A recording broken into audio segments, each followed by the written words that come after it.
Hi friends, ಇವತ್ತು ನಾನು ನಿಮಗೆ ಒಂದು ಒಳ್ಳೆ ಟೊಮೆಟೊ ಗೊಜ್ಜು ಅಥವಾ ಟೊಮೆಟೊ ಪಲ್ಯ ಅಂದರೂ ಕೂಡ ತಪ್ಪೇನಿಲ್ಲ.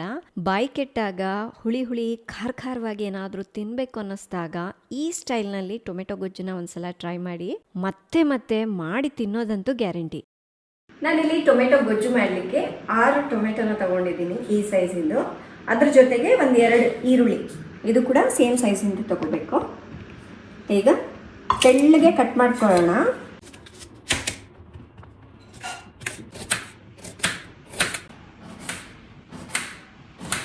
ಇದನ್ನೆಲ್ಲ ಒಂದು ಬೌಲಲ್ಲಿ ಎತ್ತಿಟ್ಕೋಬೇಕು.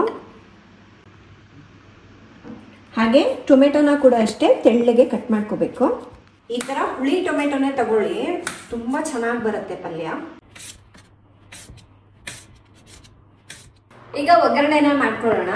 ಟೊಮೆಟೊನು ಕಟ್ ಮಾಡಿ ಇಟ್ಕೊಂಡಿದ್ದೀನಿ. ಸೊ ಒಂದು ಬಾಣಲಿಗೆ ಎಣ್ಣೆನ ಹಾಕೋಬೇಕು. ನಾನಿಲ್ಲಿ ಶೇಂಗಾದ ಎಣ್ಣೆನ ಉಪಯೋಗಿಸ್ತಾ ಇದ್ದೀನಿ. ಇದಿಲ್ಲ ಅಂದರೆ ನೀವು ನಾರ್ಮಲ್ ಎಣ್ಣೆ ಬೇಕಾದರೂ ಯೂಸ್ ಮಾಡ್ಬೋದು. ಒಂದು 3 ಟೇಬಲ್ ಸ್ಪೂನ್ ಅಷ್ಟು. ಇದಕ್ಕೆ ಒಂದು ಸ್ವಲ್ಪ ಎಣ್ಣೆ ಜಾಸ್ತಿ ಬೇಕಾಗತ್ತೆ. ಈಗ ಎಣ್ಣೆ ಕಾದಿದೆ.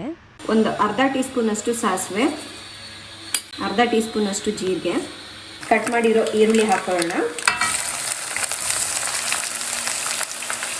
ಮತ್ತು ಕರಿಬೇವಿನ ಸೊಪ್ಪು,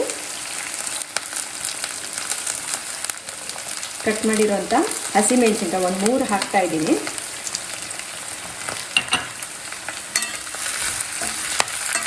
ಈರುಳ್ಳಿ ಚೆನ್ನಾಗಿ ಮೆತ್ತಗಾಗೋವರೆಗೂ ಬೇಯಿಸ್ಕೋಬೇಕು.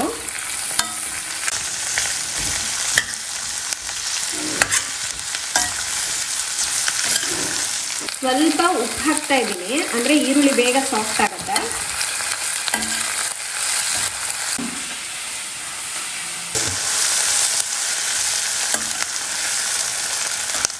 ಒಂದು 2 ನಿಮಿಷ ಈರುಳ್ಳಿನ ಬೇಯಿಸ್ಕೊಂಡಾದ್ಮೇಲೆ ನಾನಿಲ್ಲಿ 1 ಗೆಡ್ಡೆ ಅಷ್ಟು ಬೆಳ್ಳುಳ್ಳಿನ ಸಿಪ್ಪೆ ಬಿಡಿಸ್ಕೊಂಡು ಸ್ವಲ್ಪ ಸಣ್ಣಕ್ಕೆ ಕಟ್ ಮಾಡ್ಕೊಂಡಿದ್ದೀನಿ.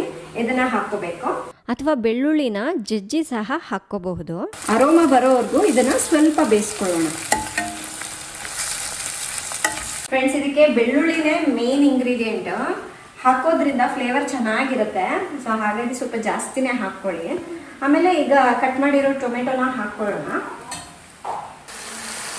ಒಂದು 1/4 ಟೀ ಸ್ಪೂನ್ ಅಷ್ಟು ಅರಿಶಿಣ ಪುಡಿ ಕೂಡ ಹಾಕ್ತಾ ಇದ್ದೀನಿ. ಈಗ ಮಿಕ್ಸ್ ಮಾಡ್ಕೊಳ್ಳೋಣ.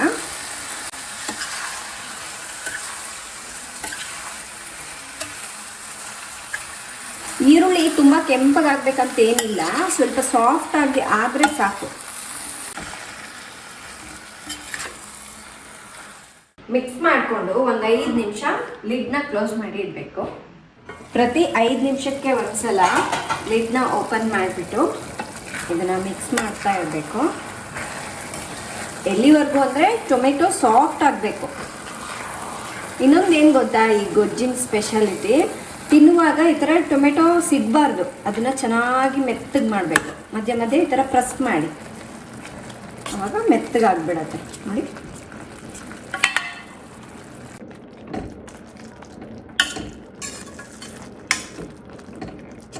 ಎಲ್ಲ ಮಿಕ್ಸ್ ಮಾಡಾದ್ಮೇಲೆ ಇನ್ನೂ ಒಂದು 5 ನಿಮಿಷ ಲಿಡ್ನ ಕ್ಲೋಸ್ ಮಾಡಿಬಿಟ್ಟು ಇಡೋಣ. ಸ್ಟವ್ನ ಲೋ ಫ್ಲೇಮ್ನಲ್ಲಿ ಇಟ್ಕೊಬೇಕು. ಫ್ರೆಂಡ್ಸ್, ಇನ್ನೂ ಒಂದು 5 ನಿಮಿಷ ಆಗಿದೆ ನೋಡಿ.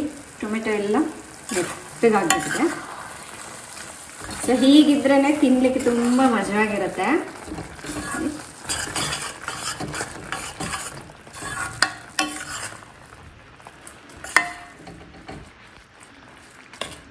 ಇನ್ನೂ ಏನಾದರೂ ಅಲ್ಲಲ್ಲಿ ಟೊಮೆಟೊ ಹಾಗೆ ಕಾಣ್ತಾ ಇತ್ತು ಅಂದರೆ ಜಸ್ಟ್ ಒಂದು ಸಲ ಈ ಥರ ಪ್ರೆಸ್ ಮಾಡಿಬಿಡಿ, ಸಾಫ್ಟ್ ಆಗಿಬಿಡುತ್ತೆ. ಹಾಗೆ ಖಾರಕ್ಕಾಗಿ 1 ಟೀ ಸ್ಪೂನಷ್ಟು ಅಚ್ಚ ಪುಡಿ, ರುಚಿಗೆ ತಕ್ಕಷ್ಟು ಉಪ್ಪು. ಆವಾಗಲೇ ಉಪ್ಪು ಹಾಕಿದ್ವಲ್ಲ, ಸ್ವಲ್ಪ ಹಾಕಿದ್ವಿ ಅಷ್ಟೇ. ಒಂದು 1/4 ಚಮಚದಷ್ಟು ಗರಂ ಮಸಾಲ. ಎಲ್ಲದೂ ಹೊಂದ್ಕೊಳ್ಳೋ ರೀತಿ ಮಿಕ್ಸ್ ಮಾಡ್ಕೋಬೇಕು. ಈಗ ಇದಕ್ಕೆ ಒಂದು ಅರ್ಧ ಗ್ಲಾಸ್ನಷ್ಟು ನೀರನ್ನ ಹಾಕ್ಕೋಬೇಕು. ಆಮೇಲೆ ಒಂದು 3 ಟೇಬಲ್ ಸ್ಪೂನಷ್ಟು ಕಟ್ ಮಾಡಿರುವಂತಹ ಕೊತ್ತಂಬರಿ ಸೊಪ್ಪು, ಅದನ್ನು ಇವಾಗಲೇ ಹಾಕ್ಬಿಡ್ತಾ ಇದ್ದೀನಿ. ಹಾಕ್ಬಿಟ್ಟು ಒಂದ್ಸಲ ಕಲಿಸ್ಕೊಳ್ಳೋಣ.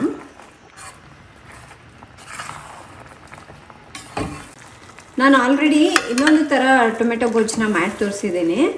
ಸೊ ಇದು ಕೂಡ ಡೆಫಿನೆಟ್ಲಿ ನಿಮ್ಗೆ ಇಷ್ಟ ಆಗುತ್ತೆ. ಒಂದ್ಸಲ ಟ್ರೈ ಮಾಡಿ.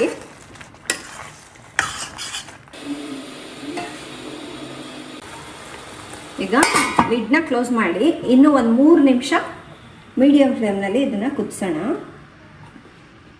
ಇನ್ನೊಂದು ವಿಷಯ ಗೊತ್ತಾ, ನಾನು ವರ್ಕ್ ಮಾಡಬೇಕಾದ್ರೆ ನನ್ನ ಕೊಲೀಗ್ಸ್ ಯಾರಾದರೂ ಟೊಮೆಟೊ ಗೊಜ್ಜು ತಂದಿದ್ರೆ ನಾನು ಬಾಕ್ಸ್ನ ಎಕ್ಸ್ಚೇಂಜ್ ಮಾಡ್ಕೊಂಡ್ಬಿಡ್ತಾ ಇದ್ದೆ, ಅಷ್ಟೊಂದು ಇಷ್ಟ ಆಗೋದು ನನಗೆ. ಇನ್ನೇನು ಬಿಸಿ ಬಿಸಿ ಟೊಮೆಟೊ ಗೊಜ್ಜು ರೆಡಿಯಾಗಿದೆ. ಸ್ಟವ್ನ ಆಫ್ ಮಾಡಿಕೊಂಡು ಬಿಸಿ ಬಿಸಿಯಾಗಿ ಸರ್ವ್ ಮಾಡ್ಕೊಳ್ಳೋಣ. ನನಗೆ ಈ ರೀತಿ ಬಿಸಿ ಬಿಸಿಯಾಗಿ ಅನ್ನ ಮಾಡಿಕೊಂಡು ಅದ್ರ ಜೊತೆ ತಿನ್ಲಿಕ್ಕೆ ತುಂಬಾ ಇಷ್ಟ. ತಿಂತಾ ಇದ್ರೆ ಇದ್ರ ಮುಂದೆ ಇನ್ಯಾವುದು ಬೇಡಪ್ಪ ಅಂತ ಅನಿಸುತ್ತೆ. ಸಕ್ಕತ್ತಾಗಿದೆ, ಖಾರ ಖಾರವಾಗಿ, ಹುಳಿಯಾಗಿ, ಅಲ್ಲಲ್ಲಿ ಬೆಳ್ಳುಳ್ಳಿ, ಟೇಸ್ಟ್ ಅಂತೂ ಆಹಾ, ಸಕ್ಕತ್ತಾಗಿದೆ. ನಿಮಗೆ ಈ ರೆಸಿಪಿ ಪಕ್ಕಾ ಇಷ್ಟ ಆಗುತ್ತೆ. ನೀವು ಈ ರೀತಿ ದೋಸೆ, ಚಪಾತಿ ಯಾವುದ್ರ ಜೊತೆ ಬೇಕಾದರೂ ಸರ್ವ್ ಮಾಡ್ಬೋದು. ಒಂದು ಸಲ ಟ್ರೈ ಮಾಡಿ ನೋಡಿ. ಆ್ಯಂಡ್ ಇವತ್ತಿನ ಈ ಫುಡ್ ಬ್ಲಾಗ್ ತಮ್ಮೆಲ್ಲರಿಗೂ ಇಷ್ಟ ಆಗಿದೆ ಅಂದ್ಕೊಳ್ತಾ ಇದ್ದೀನಿ. ಇಷ್ಟ ಆದರೆ ಲೈಕ್ ಮಾಡಿ, ಶೇರ್ ಮಾಡಿ. ನಾಳೆ ಇನ್ನೊಂದು ಹೊಸ ರೆಸಿಪಿಯೊಂದಿಗೆ ಮತ್ತೆ ಸಿಗ್ತೀನಿ. ಅಲ್ಲಿವರೆಗೂ ಟೇಕ್ ಕೇರ್, ಬಾಯ್.